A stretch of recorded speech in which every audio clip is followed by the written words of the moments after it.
Fala pessoal, tô de volta aqui e vamos continuar nossas separações de misturas heterogêneas, fechou? Começando agora, para terminar, para dar sequência nisso, eu vou falar da filtração comum. Filtração comum, misturas do tipo sólido líquido e sólido gás. Então, a filtração comum, como você está vendo aí, um exemplo que eu dei à esquerda, é da filtração que a gente utiliza em laboratório. Então, a filtração comum usada para misturas do tipo sólido líquido e sólido gás. Essa filtração que eu coloquei à esquerda é para filtração do tipo sólido líquido, que a gente já citou na aula anterior, quando eu falei do café, falando da extração, lembra?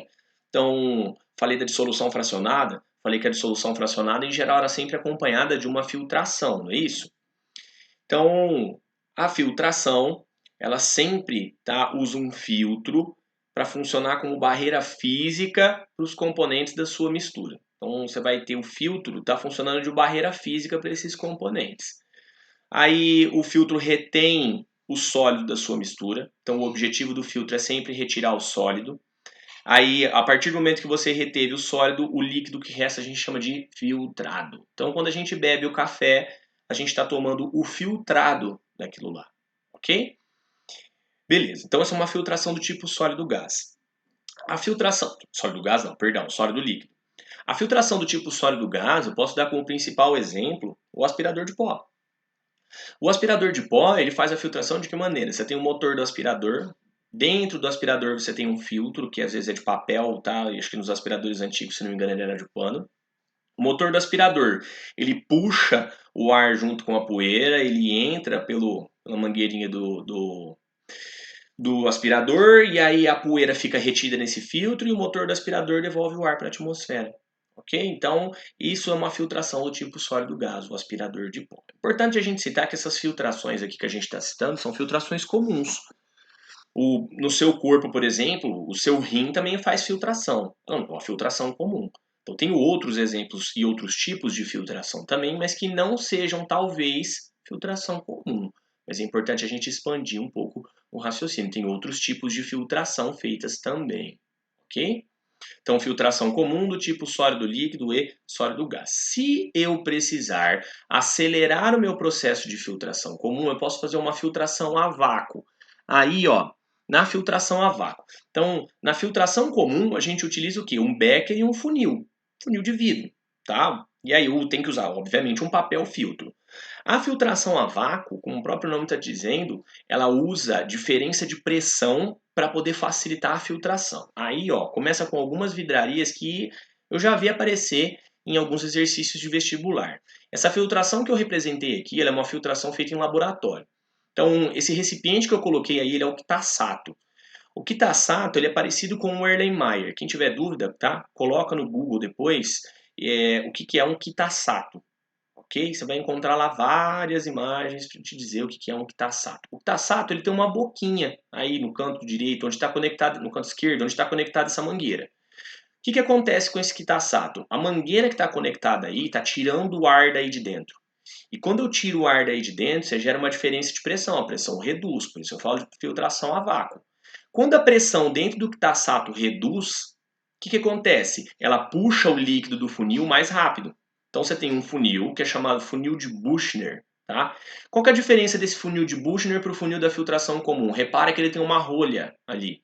O objetivo da rolha é justamente garantir a diferença de pressão entre o que está dentro do Kitasato e o que está fora. Se eu não tiver essa rolha, as pressões se igualam e esquece filtração a vácuo. Não tem nada de filtração a vácuo mais. Então, o objetivo do seu funil de Büchner é proporcionar a existência de vácuo. Esse sistema de vácuo que eu coloquei aqui é um sistema de vácuo bem arcaico. Como eu falei, é usado em laboratório. Se eu não tiver um sistema de vácuo desse, eu posso usar uma bomba. Tá? Uma bomba que puxe o ar daí de dentro e faça a minha filtração comum. Okay? Então, eu uso a filtração comum, não, desculpa, a filtração a vácuo. Eu uso minha filtração a vácuo, então, quando eu quero acelerar esse processo de filtração comum. Quando que eu preciso acelerar esse processo de filtração comum? Quando eu tenho, por exemplo, muita mistura para filtrar. Então, imagine que você tem uma situação em que você tem uma porrada de mistura para filtrar e você precisa acelerar esse processo. Você usa esse funil porque ele filtra muito mais rápido, é óbvio.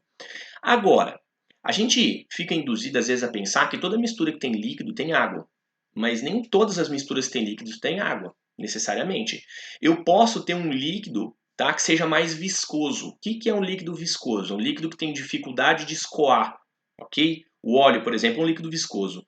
Tá? Se você colocar o óleo e a água num funil, você vai ver que a água escoa muito mais rápido e o óleo escoa muito mais devagar, porque o óleo tem uma viscosidade maior, beleza? Então imagine que você tem uma mistura do tipo sólido líquido, mas que o seu líquido não seja água, seja um óleo, por exemplo, óleo de soja, qualquer outro óleo que você quiser imaginar, qualquer outra substância que tem uma viscosidade maior.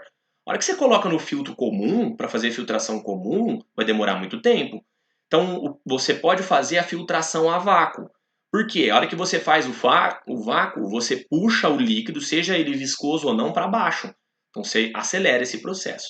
Então a filtração a vácuo eu posso usar quando eu tenho muita mistura para filtrar ou quando eu tenho um líquido muito viscoso, como um óleo, por exemplo. Decantação. Decantação eu posso usar para 3 tipos de mistura. Olha lá, sólido líquido, gás e líquido líquido. Então, decantação sólido líquido. Decantação sólido líquido, o principal exemplo que a gente pode colocar é esse aí que eu coloquei, tá? De areia e água. Isso, essa decantação, que a gente, muito livro chama de sedimentação, como está aí na figura, tá? Isso é o que acontece na piscina. Então, quem tem piscina em casa, joga aquele clarificante. O objetivo daquele clarificante é fazer o quê? Juntar o material particulado que está na sua piscina. Aí você vai lá e desliga o motor para não ficar agitando, né?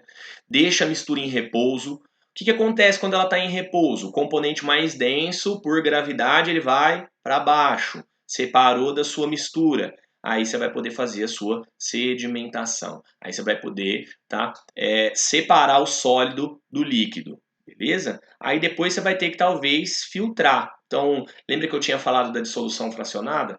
Essa decantação aqui, às vezes sozinha, ela não separa. Ela seria também um beneficiamento, tá, da mistura. Você precisa fazer a decantação às vezes e filtrar. Então, às vezes não é tão simples de separar, tá, somente por decantação. Então, em determinadas situações, ela pode ser só um beneficiamento e vir associada com uma filtração. Então, lembra da piscina para decantação do tipo sólido líquido. Decantação do tipo sólido gás. Não tem nenhuma figura aí, mas tenho certeza que todo mundo aqui já observou no cotidiano uma filtração do tipo sólido gás. Imagina que você está viajando por uma estrada de terra. Quando seu carro passa pela estrada de terra, o que acontece? A poeira sobe. Aí o carro vai andando, a poeira fica lá em cima e ao longo do tempo a poeira faz o quê? Por ação da gravidade, ela vai descendo. E isso é uma decantação do tipo sólido gás, ok? A decantação do tipo líquido-líquido é para misturas heterogêneas de líquidos imissíveis. Anota essa palavra aí. O que é um líquido imissível? Que não se mistura. Então, eu tenho um exemplo aqui de água e óleo. Então, se você tem água misturada em óleo, pode ser água e gasolina, por exemplo, se você quiser, ok? Então, você tem água e óleo. Você vai usar aqui um funil. Esse funil é bom você saber o nome, tá? Aparece em alguns exercícios. Ele é chamado de funil de decantação ou funil de bromo.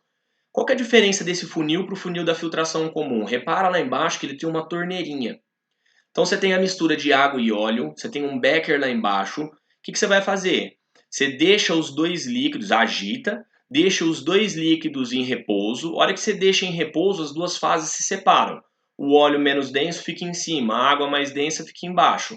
Aí você abre a torneirinha. A hora que você abre a torneirinha, o que acontece? A água vai escorrendo. Visualmente, quando você vê que a fase aquosa acabou, o que você faz? Fecha a torneirinha e deixa o óleo lá em cima. Separou sua mistura por um funil de decantação. Esse funil de decantação pode ser chamado de funil de bromo também, tá? Observação ali embaixo, ó, aqui eu coloquei na observação. Se eventualmente você quiser fazer, tá? Acelerar o seu processo de decantação, no caso de dois líquidos não dá, né? Decantação do tipo sólido líquido, você pode usar uma centrífuga. Então, quem faz exame de sangue aí, ó, tá? Se alguém tem parente ou familiar que trabalha em algum laboratório de análise, é muito comum que quando eles vão fazer o exame de sangue, eles façam o quê? Centrifuguem o seu sangue para poder facilitar a contagem de células. Então, se você precisar acelerar esse processo, o sangue a gente sabe que é uma mistura heterogênea também, né? Então você tem a parte líquida e as células. Se você deixar o sangue em repouso, ele demora muito tempo para decantar. Então, às vezes, eu preciso acelerar esse processo de decantação. E para acelerar, o que eu faço? Põe ele numa centrífuga. Quando eu ponho ele no movimento circular, a força centrífuga tá? Ela auxilia a separação das duas fases. E aí você consegue, tá, ver as duas ou enxergar as duas fases de maneira mais rápida, ok? Então eu posso usar uma centrífuga para acelerar o processo de decantação, especialmente das misturas do tipo sólido líquido, ok? Aí eu tenho a última separação, sifonação. A sifonação que eu representei aqui é uma sifonação bem simples. Sifonação para misturas do tipo sólido líquido e misturas do tipo líquido líquido. Então tá lá, ó. Você tem o sólido líquido aqui à sua direita, aí você vai fazer o uso do sifão. O sifão, ele pode ser uma mangueira, como eu representei aí, tá? Agora, o que que acontece? Quando você muda os líquidos, tá, de altura desse jeito, você gera uma diferença de pressão. E o que que acontece? O líquido passa de um recipiente para o outro por causa dessa diferença de pressão, tá? Quem lembra da hidrostática lá da física vai saber ou vai entender o que a gente está falando. Levantou o recipiente que está a sua mistura, o que que vai acontecer? O líquido começa a passar para o outro lado. E aí você vai separar o líquido do seu sólido com esse sifão, que é uma mangueirinha. Então, quem, por exemplo, já tirou gasolina de dentro do motor do carro, já usou um sifão, usou uma mangueira como sifão, tá? Então, isso é uma sifonação. Posso usar para líquidos também, ó. Olha lá. A única coisa com líquido é que você tem que tomar cuidado, às vezes, para não deixar, tá, o sifão puxar a outra fase. Então, na hora que terminar uma fase, você já tem que tirar o sifão da mistura para não puxar as duas, ok? Acho que a gente acabou as misturas heterogêneas. Aí a gente tem lá, ó, as misturas homogêneas agora. As misturas homogêneas a gente vai citar duas, tá? Principalmente duas. Dá pra gente falar depois também da liquefação fracionada. Então, misturas homogêneas. Comparado com as heterogêneas, tá? Tem muito menos separação de misturas homogêneas do que heterogêneas. O primeiro processo de separação de misturas homogêneas que a gente vê, tá, é o que a gente chama de destilação. A destilação. Destilação, ela sempre, qualquer processo de destilação, ele separa por diferença de ponto de ebulição. E aí você pode ter o seguinte, você pode ter uma diferença de ponto de ebulição que é pequena, ou você pode ter uma diferença de ponto de ebulição que é grande. A destilação simples, que é a primeira que a gente fala, ela tem uma grande diferença nos pontos de ebulição. Como a diferença nos pontos de ebulição é muito grande, em geral, um componente é sólido e o outro componente é o quê? Líquido. Então, destilação simples, grande diferença nos pontos de ebulição, misturas do tipo sólido líquido. O exemplo que eu coloquei aqui, o principal exemplo, tá? Mistura de água e sal. Então, na mistura de água e sal, você tem lá, ó, o balão de destilação, você tem um termômetro conectado. Aí, esse termômetro está com uma fonte de aquecimento.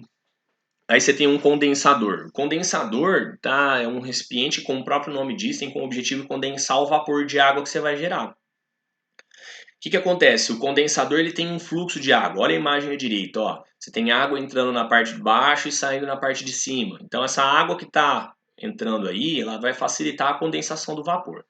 Então qual que é a sequência lógica, tá? Ou a sequência correta de eventos que a gente tem aí? Você tem sua mistura lá, mistura de água e sal. Aquece. Quando você aquece, o componente de menor ponto de ebulição vaporiza primeiro. No caso é a água. Então a água vaporizou. Você está vendo no desenho à direita, ó, que tem um monte de gotículas. Beleza? O vapor está subindo ali. Nesse instante, o termômetro marca uma temperatura próxima da ebulição da água. Não vai ser próximo, não vai ser exatamente igual, porque tem sal na mistura. Deve lembrar que o ponto de ebulição das misturas ele não é constante. Aí o vapor está subindo. Aí, a hora que ele passa ali, ele vai para o condensador que está à sua direita. Passou no condensador, ele condensa, vai ser recolhido aqui. O líquido que é recolhido a gente chama de destilado. Então, quando você toma uma bebida destilada, você está tomando, tá, o destilado de uma destilação dessa, que no caso não é uma destilação simples para as bebidas, tá? Destilação que ela é fracionada, mas ok, um processo semelhante. Então, você está aí, feita a sua separação. O que, que vai acontecer? A água vai vaporizando nesse balãozinho à esquerda, vai vaporizando. Uma hora, o que, que vai acontecer? A água vai ter vaporizado toda. A hora que a água vaporizou toda, condensou aqui do lado direito, recolheu, vai restar só o sal ali. Está feita a separação da sua mistura. O objetivo da destilação, nesse caso da destilação simples aqui, é sempre recolher o líquido da mistura. Então é o seguinte, se você quiser, por exemplo, eu tomo a água do mar como exemplo, porque às vezes vocês, alunos em geral, costumam cometer alguns erros. Quando você tem água do mar, se você quer produzir sal, você faz uma cristalização fracionada, como a gente falou, porque eu não quero água, vou deixar a água evaporar. Agora, se eu quiser recolher a água da mistura, eu tenho que destilar. Beleza? Então, muitas vezes, tá? É muito comum, às vezes, você ver alunos responderem o seguinte: ah, para separar o sal da água, o que que você faz? Faz evaporação. Depende. Você não pode fazer evaporação se você quiser o líquido. Se você quer o líquido, tá? Você não tem como eu evaporar e recolher esse líquido, porque uma vez que você gerou esse vapor, ele vai para a atmosfera e você não consegue mais resgatá-lo. Então, o objetivo da destilação simples é recolher o líquido da sua mistura. Então, nas salinas, se eu quiser produzir sal, eu faço cristalização fracionária, que tem uma evaporação. Se eu quiser produzir água potável, como acontece em alguns países, tá? Você tem que fazer destilação. Não tem como escapar. Ok? O último processo, penúltimo na verdade, né? Porque depois a gente vai falar rapidinho da liquefação fracionada, é a destilação fracionada. Destilação fracionada, ela separa misturas do tipo líquido-líquido. Então, na destilação fracionada, a diferença no ponto de ebulição é pequena. Exceto misturas azeotrópicas. Faz uma correçãozinha aí, tem que ser azeotrópica binária, tá? Por que eu não consigo separar por mistura azeotrópica binária? Mistura azeotrópica é aquela que ferve, né? Em temperatura constante. Então ela tem ponto de ebulição constante. O principal exemplo talvez seja o álcool. O álcool hidratado que a gente compra no mercado, tá? O máximo de porcentagem que eu consigo para ele, se não me engano, é 96% de álcool e 4% de água. Beleza? Esse álcool hidratado que a gente tem aí, ele não consegue ser separado em álcool puro se ele tiver só álcool e água. Por quê? Qualquer composição da sua mistura sempre vai ter um pouco de água e um pouco de álcool. Então eu não consegui separar a minha mistura totalmente. Então é o que eu estou querendo te dizer. A destilação fracionada, ela separa misturas do tipo líquido-líquido, exceto as misturas azeotrópicas binárias. Aí você pode me perguntar, então como é que eu faço o álcool combustível que eu vendo no posto? A mistura deixa de ser binária. Então, quando você faz a fermentação, tá, do melado da cana, você vai obter uma mistura azeotrópica que é binária, que é uma mistura azeotrópica de álcool e água. Só que na usina eles não separam a mistura desse jeito, eles transformam a mistura em ternária. Eles jogam uma terceira substância e aí separam por destilação fracionada. A bebida também é mais ou menos a mesma coisa. Tá? Só que a bebida, no caso, ela não precisa ser ternária, porque a bebida sempre vem com um pouquinho de água. Então, o uísque, tá? Os outros destilados que a gente, vodka, os outros destilados que a gente costuma utilizar, o que a gente costuma ingerir, as pessoas costumam ingerir, eles vêm com um pouquinho de água, beleza? Então, no caso do álcool combustível, a destilação fracionária da mistura, ela não é binária a mistura, ela é ternária, tá?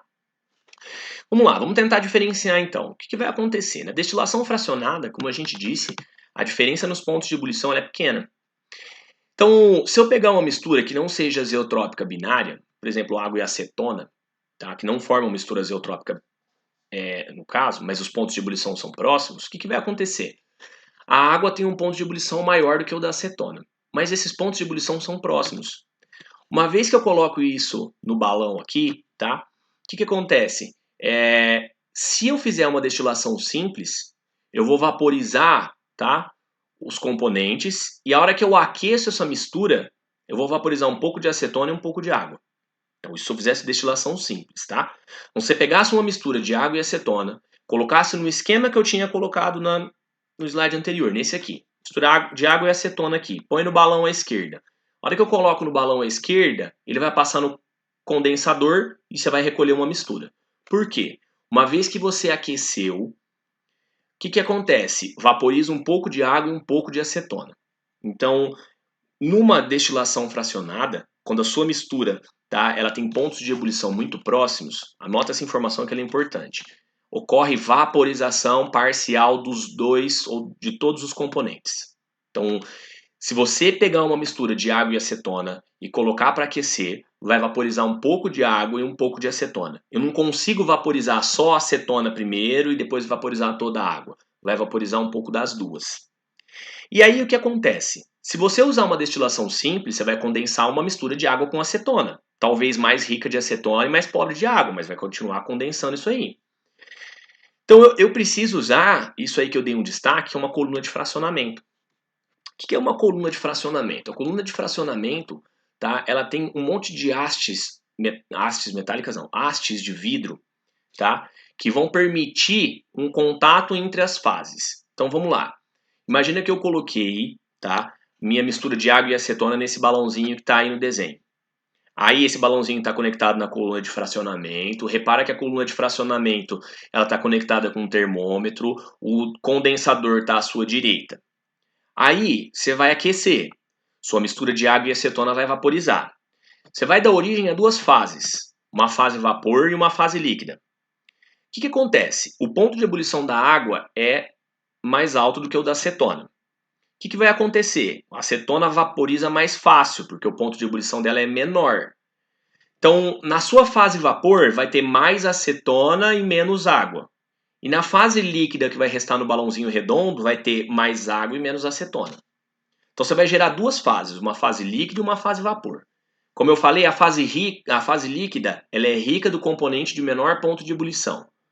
E a fase líquida, corrigindo, você vai ter duas fases, uma fase líquida e uma fase vapor.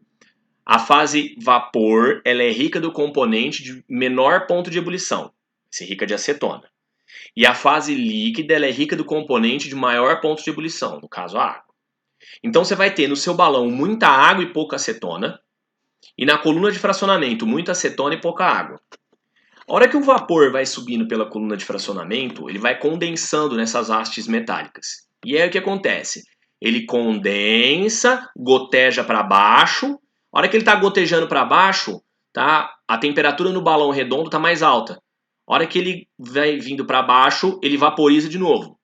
A hora que ele vaporizou de novo, vaporiza mais acetona, menos água. Aí ele sobe um pouco mais, condensa de novo dentro da coluna. Aí, a hora que ele condensa, ele cai para dentro do balão redondo. A hora que ele cai para dentro do balão redondo, ou está caindo para dentro do balão redondo, ele encontra vapor em temperatura maior subindo. Esse vapor vai vaporizar mais acetona. Então, dentro dessa coluna de fracionamento, está acontecendo o quê? Vaporizações e condensações sucessivas, e cada vaporização e condensação dessa vaporiza mais acetona e menos água. Então, vai chegar um determinado ponto dessa coluna de fracionamento, lá em cima, que eu vou ter praticamente só acetona. Aí ela vai para o condensador, condensa, caiu aqui no destilado, no frasco, e vai restar água no balão redondo. Então, se eu não tiver a coluna de fracionamento, eu não separo minha mistura de dois líquidos com pontos de ebulição próximo. Então, na destilação fracionada, você tem vaporização parcial dos componentes, vai vaporizar sempre o componente de menor ponto de ebulição. Na coluna de fracionamento, vai vaporizar sempre mais, né? Vaporiza mais o componente de menor ponto de ebulição, de maior ponto de ebulição vaporiza menos. Aí, na coluna de fracionamento, tem um monte de vaporização e condensação sucessiva, e cada vaporização dessa vai levar mais componente de menor ponto de ebulição para cima, deixando o componente de maior ponto de ebulição para baixo. Aí você condensa esse componente e isola ele da mistura. Sem a coluna de fracionamento eu não consigo fazer minha separação, ok? Então é um processo um pouco mais complicado do que o anterior, beleza? Então quanto mais para cima da minha coluna de fracionamento, menor é o ponto de ebulição. Quanto mais para baixo da minha coluna de fracionamento, maior é o ponto de ebulição, ok? Então a acetona menor ponto de ebulição para cima, a água maior ponto de ebulição mais para baixo. Separei uma da outra. Fechou? E para terminar, liquefação fracionada. A liquefação fracionada separa componentes gasosos de uma mistura. Então você tem vários gases configurando uma mistura homogênea. Aí você vai reduzindo a temperatura ou mexendo na pressão para esse gás passar de gás para líquido e liquefazer fracionadamente. Então, dependendo da temperatura de liquefação, você vai liquefazer um gás, depois outro gás, depois outro gás. Certo? Então isso é uma liquefação fracionada. Separação para misturas homogêneas. Na destilação fracionada, o principal exemplo que a gente tem é esse aqui, separação do petróleo, né? Então, na separação do petróleo, olha o desenho aí. Você tem lá frações com densidade e peso molecular, temperatura de ebulição decrescente. Então, para cima, você tem os componentes gasosos. Ó, olha a primeira fração, gases, GLP, tá? O gás natural também está nessa fração. Então, o tamanho da cadeia carbônica é pequenininho. Conforme você vai descendo na coluna de fracionamento, o que vai acontecendo? Repara que as temperaturas de ebulição vão aumentando. Então, você tem 20, 70, 120, 170, 270. Aí, você tem lá embaixo, ó, 600. Então, a temperatura de ebulição vai aumentando. o tamanho da cadeia também vai aumentando. Ó, C1 a C4, C5 a C9, C5 a C10, C10 a C16, até lá no fim você tem C70. Então, a destilação fracionada é muito utilizada para separação, além das bebidas destiladas, como a gente falou, dos componentes do petróleo. Então, na parte de cima da coluna, os menores pontos de ebulição, na parte de baixo da coluna, os maiores pontos de ebulição. Ok, pessoal? Então, tá aí processos de separação de misturas. Encerramos tudo por aqui, tá? E vimos a maior parte dos processos de separação que a gente precisa conhecer. Ok? Então, com isso, encerramos. Voltamos para um próximo encontro nosso, tá?